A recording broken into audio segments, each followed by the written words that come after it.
Nahihirapan ka bang patigasin yan? Ayaw nang tumayo. Nagiging inutil na ba? Problema nga yan. Ganon talaga. Ang buhay ay weather lang. Kung minsan matigas, kung minsan naman malungkot. You know what I mean. At dahil dyan, yan ang topic natin. Kung gusto mong malaman kung paano muling buhayin yan, tapusin mo ang video na ito para malaman mo. Madalas na mapanghusga ang mga lalaki sa kanilang mga sarili pagdating sa kanilang kakayahan, sa kaligayahan. Ang takot na baka hindi nila kayang masatisfy ang kanilang partner. Paulit-ulit na bumabagabag sa kanilang isipan. Madalas na naihahalintulad sa kabiguan, kawalan ng dignidad at pagkalalaki.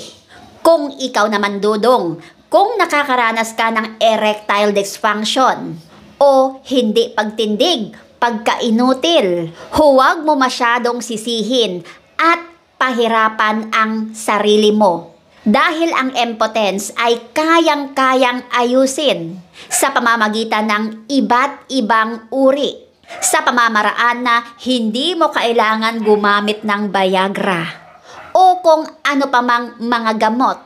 Kung ikaw ay nakakaranas ng erectile dysfunction, para mapigilan ito, ito ang mga paraan na pwede mong gawin. Pinakauna dudong, ang gagawin mo, maglakad ka na hindi kalayuan ng 2 kilometro. Dapat lakad lang ha, huwag tumakbo. Ayon sa isang study noong 2005, ang paglalakad kasama ng pagkakaroon ng malusog na pamumuhay o lifestyle na makakatulong, lalo na sa matatabang kalalakihan, ay makakatulong na pagbaba ng kanilang mga timbang, ay makakatulong lalo na sa matatabang kalalakihan upang pababain ang posibilidad na magkaroon ng erectile dysfunction o maiwasto ang kasalukuyan nilang kondisyon.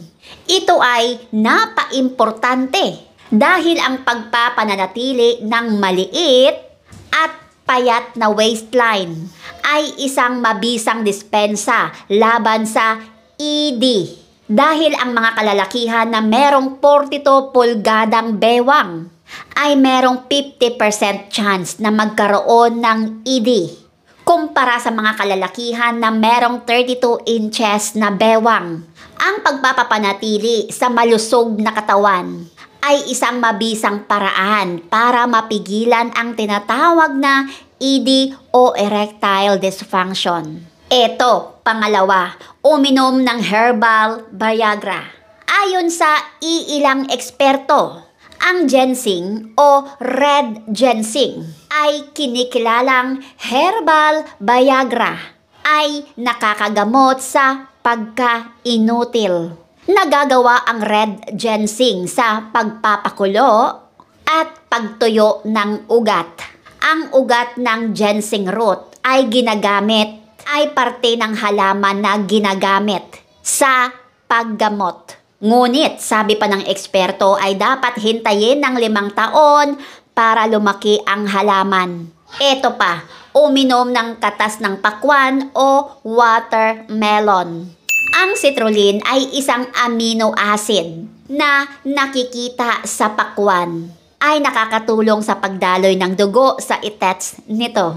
Ayon sa isang 2011 na study, bumuti ang pagpapatigas o paninigas nito. Ang mga lalaking umiinom ng L-citrulline supplementation. Isa pa ang natural watermelon juice o nature's Viagra ay maiiwasan na sumama ang tiyan. Ngunit, kailangan tandaan na hindi lahat ng natural o herbal treatment ay safe.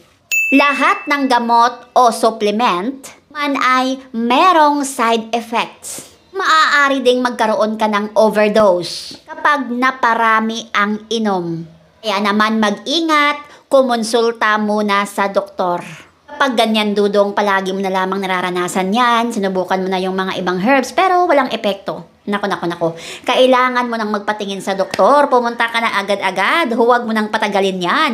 Lalo na at nai-stress ka kasi nga iniisip mo na baka hindi mo masatisfy, hindi mo maibigay ang pangangailangan ng iyong kapareha. Ay abay, kapag ganon, kumilos ka na, pumunta ka na agad-agad sa iyong doktor at sabihin ang totoo. Huwag mahiyang ipaalam ito, lalo na sa iyong kapareha. Ipaalam mo rin ito, lalo na kung mag-asawa naman kayo, kasal naman kayo, nagbi-build na kayo ng inyong family, why not, di ba? So, ayun lamang, kailangan na kailangan mong pumunta sa doktor kung lagi mo itong talagang nararanasan. Pero huwag kang mag-alala kung ikaw ay tuwing umaga. Ayon ito sa aking re-research talaga na kapag gumigising ka tuwing umaga, kung napapansin mo na maano pa rin, matigas pa rin ito, hindi malungkot. Kapag ano pa rin, na ramdam mo na nauuna pang tumayo ito sa iyo. Nako. O yun yung magandang sign na ibig sabihin, normal lang nakakaranas ka minsan ng ED. So, ayun. Kapag yun talaga, yun yung advice ko sa'yo. Kapag feeling mo, hindi mo na iibibigay yung pangangailangan ng iyong jowa, ng iyong asawa, kailangan mo nang pumunta sa doktor dahil baka hindi mo alam, meron ka na palang iniindang sakit kagaya na lamang na nabanggit ko kanina, diabetic, tapos tabain ka. So, kailangan mong mag-exercise, magbawas-bawas ng timbang kasi naman nakakatulong yan. Masyado nang malaki kasi yung bewang mo. Kailangan mo nang paliitin yan. So, maliban dyan, nagiging healthy ka pa. O, diba? At syempre, kumain ka ng mga gulay na masustansya. Baka kasi ang mga kinakain mo ay hindi na healthy. Dapat kumain ng mga gulay, hindi puro karne. Dapat mga green leaves, kamote, halugbate, okra, malunggay, at kung ano-ano pa na mga green leaves, cabbage. So, ayun lamang. Maraming salamat. Kung ikaw ay nakakaranas niyan, i-comment mo na lang dyan. So, ayun. Thank you so much. Bye!